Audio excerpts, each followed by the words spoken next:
Okay, so for example, one strange ritual is the funeral ritual. The funeral ritual. The idea here is that when someone sacrifices himself, you have a huge funeral to celebrate that person. And this may involve you cutting that person into different pieces and eating that person.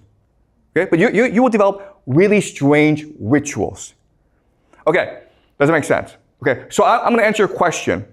Why are these guys in charge and not the real leaders of society? But first, I want to give you some historical analogies to this. Okay? How do you know that what I'm saying is correct? Well, let's look at certain analogies in history.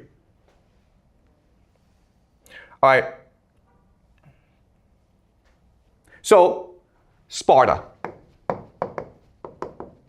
Sparta is one of the most famous military societies in world history. Sparta is a city-state in ancient Greece.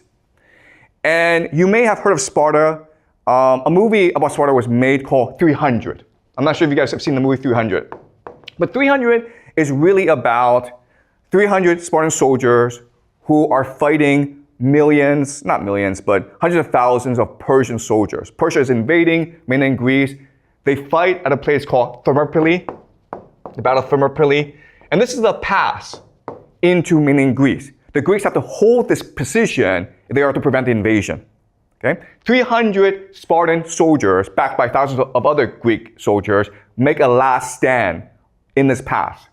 They are overwhelmed by the Persian invasion, and rather than run, like most people, the 300 soldiers make a final stand. Their leader is Leonidas, and he tells them, we will fight to the death. They all fight to the death, and they're all massacred. And the Persians take Leonidas' head, cut it off, and put it on a pike to warn the Greeks, we are merciless. Eventually, the Greeks, inspired by the sacrifice of Leonidas, they will repel the invasion and destroy the invaders. So how do we get this culture?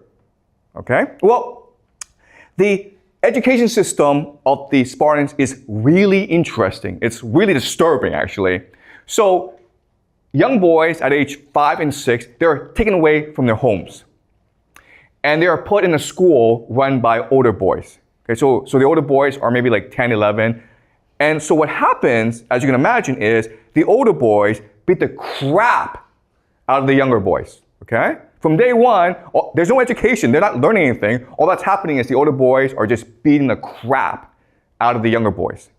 But because this is happening, we call this like hazing, okay? And this happens actually a lot among fraternities and sports teams. When they're getting the crap beaten out of them, it builds solidarity. It builds brotherhood. So these young boys who are 5 and 6, they learn to love each other because only by helping each other can they survive the brutality. Okay? Then what happens is when they become 11, 12, 13, when they hit puberty, this is really interesting, they become mentored. Okay?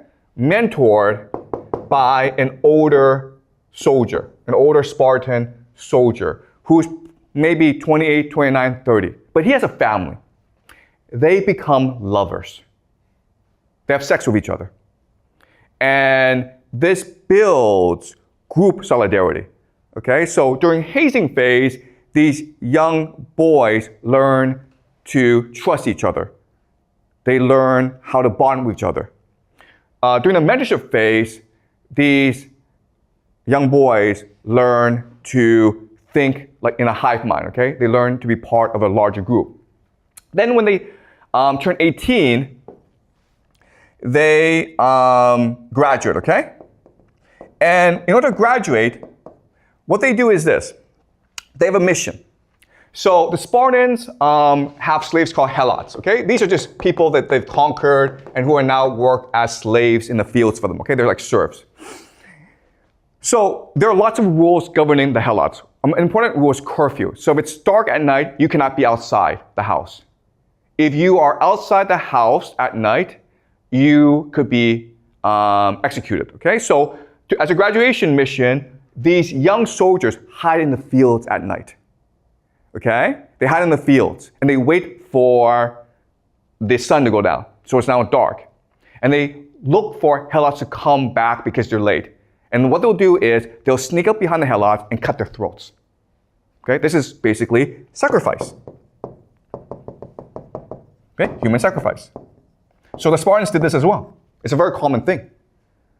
And what this does is it builds group cohesion, leading to synchronicity. There are thousands of city-states in Greece. Only Sparta did this. And it made everyone think Sparta was disgusting. Everyone hated Sparta. But it kept Sparta unified. And it made Sparta into the dominant military power in Greece at that time. Okay? What happened then is Thebes, another city-state in Greece, they would copy the Spartan system, okay? But they made it voluntary. So in Sparta, you have to be an elite to be part of the system.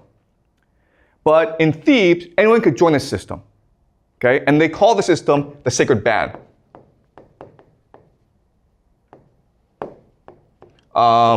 Of 300 soldiers. And they were, again, lovers, okay? But this is really important for you guys to understand.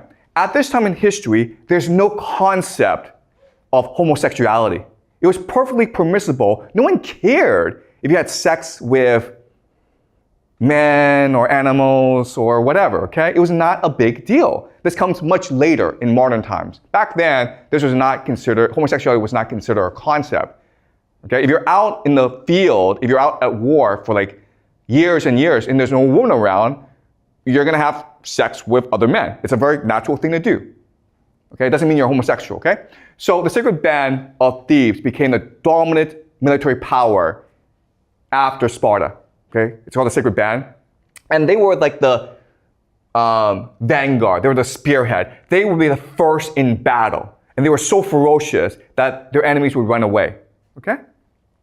Then what happened is that Macedonia would copy the Theban system.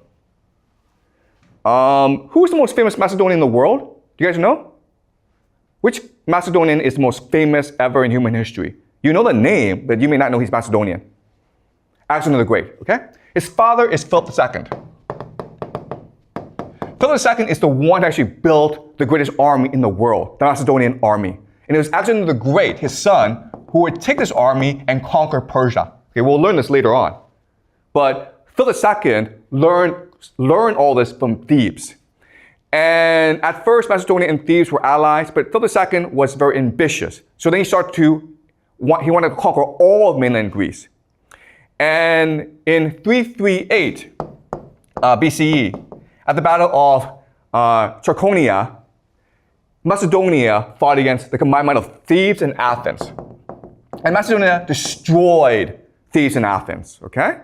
Because Macedonia basically copied the system from Sparta and Thebes. At this point, Macedonia should have destroyed the entire Theban and Athenian army. But when all was lost, the Sacred Band, they stood in the middle of the field and they blocked the advance of the Macedonian charge so that everyone could escape back into the cities. They did not fear death. They welcomed death. Okay? For them, what mattered was honor and sacrifice. And that's how you create the greatest army in the world. Okay? Does that make sense? So these historical analogies give credence to our thought experiment. Okay,